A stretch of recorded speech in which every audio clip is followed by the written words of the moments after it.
ఆత్మహత్య నేరమని చాటి చెప్పాల్సిన పోలీసులే బలవన్ మరణాలకు పాల్పడే దుస్థితి వస్తోందంటే డిపార్ట్మెంట్ లో ఒత్తిడి, పై అధికారుల వేధింపులు ఏ స్థాయిలో ఉన్నాయో అర్థం చేసుకోవచ్చు. భద్రాద్రి జిల్లా అశ్వరావుపేట ఎస్ఐ శ్రీనివాస్ సూసైడ్ ఉదంతం ఎన్నో ప్రశ్నలు రేకెత్తిస్తోంది.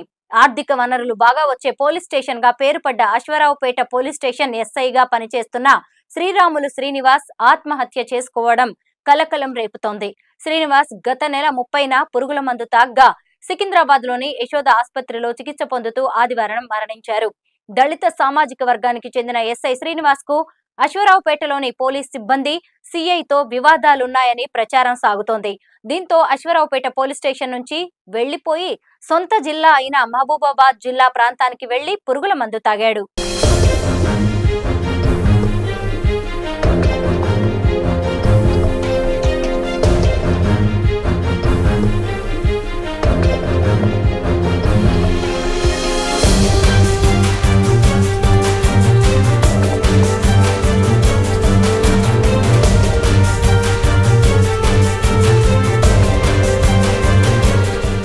ఎస్ఐ శ్రీనివాస్ కు అధికారులు అశ్వరావుపేటలో 5 మెమోలు ఇచ్చినట్టు తెలుస్తోంది. దళితుడు కావడంతో సిఐ జితేందర్ రెడ్డి, అదే విధంగా కానిస్టేబుళ్లు కొందరు వేధింపులకు పాల్పడ్డారని సమాచారం. ఈ మేరకు ఎస్ఐ భార్య హైదరాబాద్ లో సిఐ, కానిస్టేబుళ్ల మీద ఫిర్యాదు చేసింది. సిఐ జితేందర్ రెడ్డిని ఐజీ ఆఫీస్ కు బదిలీ చేసి ఆ తర్వాత అశ్వరావుపేట పోలీస్ స్టేషన్ లో ఎస్సీ ఎస్టీ కేసు నమోదు చేశారు. తన భర్త అలాంటి వ్యక్తి కాదని, దళితులను వేధించే వ్యక్తి కాదంటూ సిఐ భార్య సోషల్ మీడియాలో పోస్ట్ పెట్టింది. తాను దళిత వర్గంలోని మాదిక కులానికి చెందిన వ్యక్తినని, తామిద్దరం ప్రేమించి పెళ్లి చేసుకున్నామని చెప్పారు. తన భర్త అలా దళిత వర్గాన్ని వేధింపులకు గురి చేసే వ్యక్తి కాదని చెప్పారు. తన భర్తకు అన్యాయం చేయవద్దని ఆమె కోరారు. నా పేరు Shailaja, wife of K Jitender Reddy, CI of police Aswaraopeta. నేను ఎస్సీ మాదిగ కులానికి చెందిన అమ్మాయిని. నాకు నా భర్తకి వివాహమై 9 సంవత్సరాలు అవుతుంది. 2003లో తను నా డిగ్రీ క్లాస్మేట్. 2009లో తను ఎస్ఐగా సెలెక్ట్ అయ్యాడు. 2015లో మేము వివాహం చేసుకున్నాము. మా పెద్దలు కూడా మా వివాహాన్ని అంగీకరించాయి. ఇటీవల ఎస్ఐ అశ్వరావుపేట ఎస్ఐ ఆత్మహత్య యత్నం చాలా బాధాకరం. కానీ తన ఆత్మహత్య యత్నానికి నా భర్త సిఐ జితేందర్ రెడ్డికి సంబంధం ఉందని, కులాహంకారంతో తనని దళితుడని దూషించారని చాలా వార్తలు వస్తున్నాయి.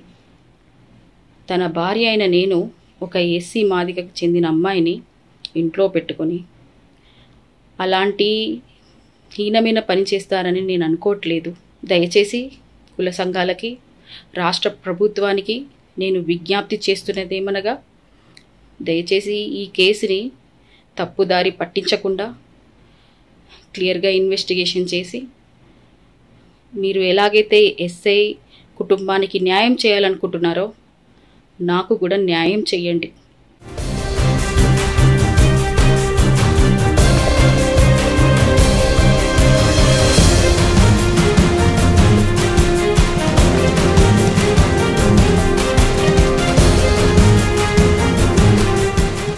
ఎస్ఐ శ్రీనివాస్ మరణ వాంగ్మూలం కన్నీళ్లు పెట్టిస్తోంది.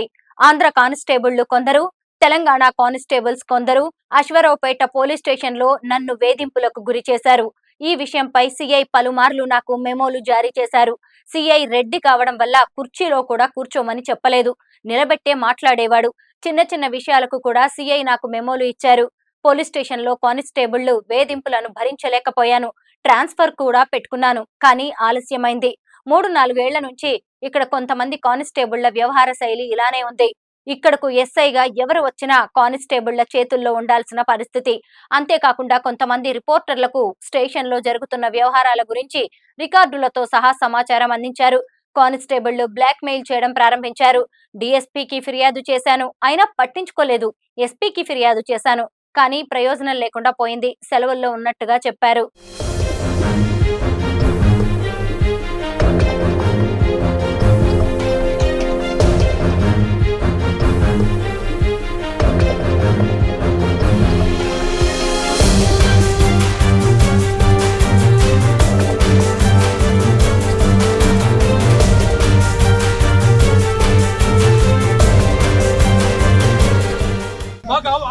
ఉండే మా తరపు నుంచి ఎటువంటి ఇబ్బంది ఉండదు.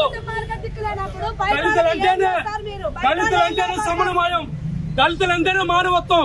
ఎస్ఐ శ్రీనివాస్ మృతి చెందాడనే విషయాన్ని తెలుసుకున్న అతని మేనత్త రాజమ్మ గుండెపోటుతో మరణించారు. దీంతో ఎస్ఐ స్వగ్రామంలో విషాద ఛాయలు అలుముకున్నాయి.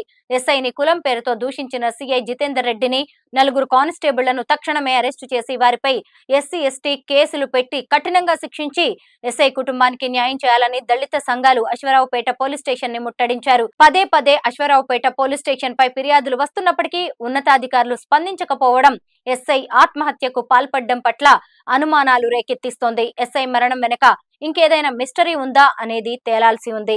ఎస్ఐ గారి సావుకి ఎవరైతే కారణమయ్యారో ఆ దుర్మార్గుల్ని కఠినంగా శిక్షించండి. వాళ్ళ చిన్న పిల్లలు ఉన్నారు, వాళ్ళ భార్య ఉంది, ఇవాళ చాలా బాధపడుతుంది వాళ్ళ ఫ్యామిలీ. ఇవాళ ఎవరండి రెస్పాన్సిబిలిటీ? వాళ్ళకి చిన్న పిల్లలు ఉన్నారు. వాళ్ళకి ఎవడో ఒకడు ఎదవలు ఏడిపించి ఆయన సావుకు కారణమయ్యారు. ఆయన సావు వార్త తెలిసి వాళ్ళ మేనత్త కూడా చనిపోయింది అంటే ఫ్యామిలీలో ఆయన ఎంత ఇంపార్టెంటో తెలుసుకోవాలి.